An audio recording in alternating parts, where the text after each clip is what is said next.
Hello student, good morning all of you.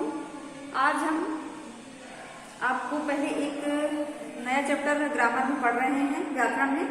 तो सबसे पहले हम आपको एक पैराग्राफ जो है पढ़कर बताते हैं। देखिए, सबसे पहले पेज लिखा है यहाँ पर, सोनपुर मेला एशिया का सबसे बड़ा पशु मेला है। सोनपुर मेला बिहार के सारण जिले में स्थित है। सोनपुर मेला हर साल कार्तिक पूर्णिमा नवंबर-दिसंबर में लगता है। सोनपुर मेले को हरिहर क्षेत्र मेला के नाम से भी जाना जाता है। स्थानीय लोग सोनपुर मेला को छत्तर मेला भी कहते हैं। सोनपुर मेला राजधानी पटना से 25 किलोमीटर दूर है। एक सप्ताह तक चलने वाला सोनपुर मेला गंडक और गंगा नदी के संगम पर लगता है। सोनपुर मेले में आज भी नौटंकी और नाच देखने के लिए भारी भीड़ उमड़ती है। वह एक समय में सोनपुर मेला जंगी हाथियों की खरीद बिक्री का सबसे बड़ा केंद्र था। चंद्रगुप्त मौर्य, मुगल शासक अकबर और वीर कुंवर सिंह ने भी सोनपुर मेला से हाथियों की खरीदी की थी। कभी मध्य एशिया से कारोबारी भी सोनपुर मेला आया करते थे।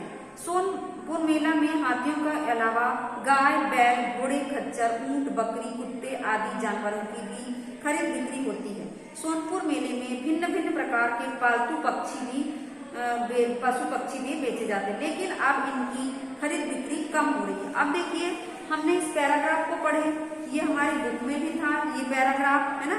जब हमने चैप्टर पढ़े थे ये वाला सोनपुर का मेला, तो यहाँ पर देखिए सोनपुर मेला एशिया का, ये सेकंड पैराग्राफ पशु मेला सोनपुर बिहार के सारण जिले में भी, यहाँ हर साल। तो यहाँ पर सोनपुर की जगह यहाँ बोल दिया, है ना। और जबकि हमने जो पैराग्राफ पढ़े उसमें क्या था, सोनपुर ही बोले थे, बार बार सोनपुर शब्द का प्रयोग करें। तो कई बार जहां पर हमको सोनपुर का प्रयोग नहीं करना चाहिए वहां पर हम क्या कर देते हैं, यहाँ बोल देते हैं। जैसे हमने बोले सोनपुर मेला एशिया का सबसे बड़ा पशु मेला है। सोनपुर बिहार के सारण जिले में स्थित है। यहाँ उसमें क्या बोला गया था जो हमने पढ़े थे कि सोनपुर में हर साल कार्तिक पूर्णिमा नवंबर-दिसंबर के दिन से मेला लगता है ना। इस मेले में फिर वहां पर बोल दिया था कि सोनपुर मेले को हरिहर क्षेत्र मेला के नाम से जाना जाता है। मतलब कि बार बार सोनपुर का प्रयोग किया गया। सोनपुर क्या है, स्थान है, और स्थान मतलब कि हमने पढ़ी थी संज्ञा, है ना। तो संज्ञा में क्या होता है, किसी व्यक्ति,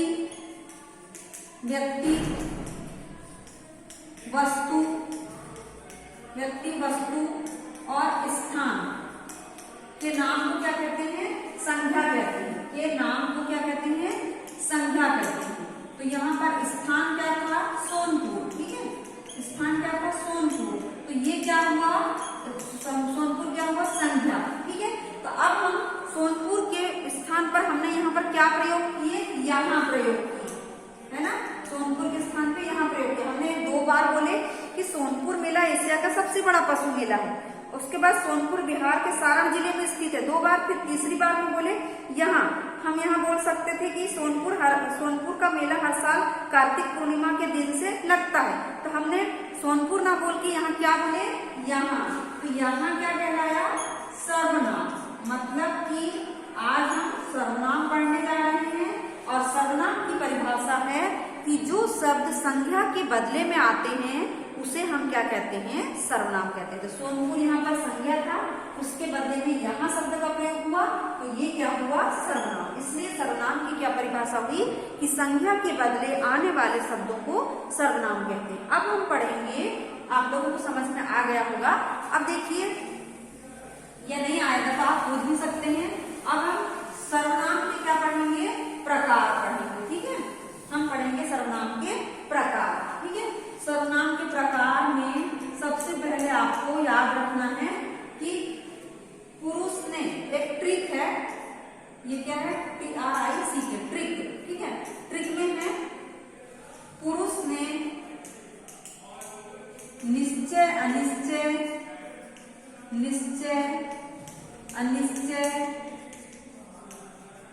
पुरुष ने निश्चय अनिश्चय से प्रश्न किया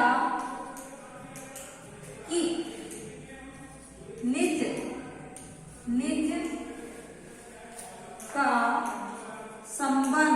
निज का संबंध किससे है, ठीक है। पुरुष ने निश्चय अनिश्चय से प्रश्न किया कि निज का संबंध किससे है, ये हमको याद रखना पड़ेगा। ये प्रश्न बोलेंगे अपन कि ट्रिक में हम क्या याद रखेंगे, पुरुष ने निश्चय अनिश्चय से प्रश्न किया कि निज का संबंध किससे है। तो ये क्या हो गया, सर्वनाम के प्रकार, मतलब कितने प्रकार, 6 प्रकार। अब देखिए यहाँ पर पुरुषवाचक सर्वनाम, फिर निश्चयवाचक सर्वनाम, फिर अनिश्चयवाचक सर्वनाम, फिर प्रश्नवाचक सर्वनाम, फिर निजवाचक सर्वनाम, उसके बाद संबंधवाचक सर्वनाम। मतलब कि ये 6 प्रकार हो गए। ठीक है, समझ में आया आपको कि सर्वनाम के कितने प्रकार हैं, 6 प्रकार हैं। एक तो पुरुषवाचक, फिर निश्चयवाचक, अनिश्चयवाचक, प्रश्नवाचक, निजवाचक और उसके बाद संबंधवाचक। ठीक है, हमने इसमें क्या ट्रिक बनाया कि पुरुष ने निश्चय अनिश्चय से प्रश्न किया कि निज का संबंध किससे है। तो आज हम क्या पढ़ रहे हैं, सर्वनाम। अब देखिए, हाँ, पेज नंबर आपको निकालना है ये 54 में। देखिए, तुम्हारा ईमेल पढ़ा, मुझे यह जानकर अति प्रसन्नता हुई कि तुम हमारे यहाँ लगने वाले ऐतिहासिक सोनपुर मेले के बारे में जानना चाहते हो। मैं न सिर्फ इस मेले के बारे में बताऊंगा बल्कि कुछ सुंदर तस्वीरें भी भेजूंगा जिससे तुम इस मेले के बारे में और अधिक जान पाओगे। उपरोक्त पाठांश में आए रंगीन शब्दों का प्रयोग संज्ञा के स्थान पर हुआ। ये सभी शब्द सर्वनाम है, जैसा कि अभी हमने समझाया। अब देखिए, सर्वनाम शब्द 2 शब्दों से मिलकर बना, सर्व तथा नाम। इस प्रकार सर्वनाम का अर्थ है सबका नाम। सर्वनाम का क्या अर्थ है, सबका नाम। ठीक है, सर्वनाम का क्या अर्थ है, सबका नाम। ठीक है, अब देखिए, हमने अभी बताया आपको कि सर्वनाम के कितने प्रकार हैं, 6। यहाँ पर लिखिए, पुरुष, निश्चय, अनिश्चय, प्रश्न, संबंध, निज। यहाँ पर आपके, हाँ, यहाँ पे भी 6 प्रकार हैं। अब देखिए, पुरुषवाचक सर्वनाम क्या होता है, बोलने, सुनने तथा जिनके विषय में बात की जा रही है। ना बोलने वाले हम, सुनने वाले आप, और एक और अन्य पर्सन होता है जो जिसके बारे में बात कही जाती है, जो हमारे सामने उपस्थित नहीं होता, तो वो सब की जिसकी बात की जाती है 3 लोगों की, तो वो क्या कहलाता है, पुरुषवाचक सर्वनाम।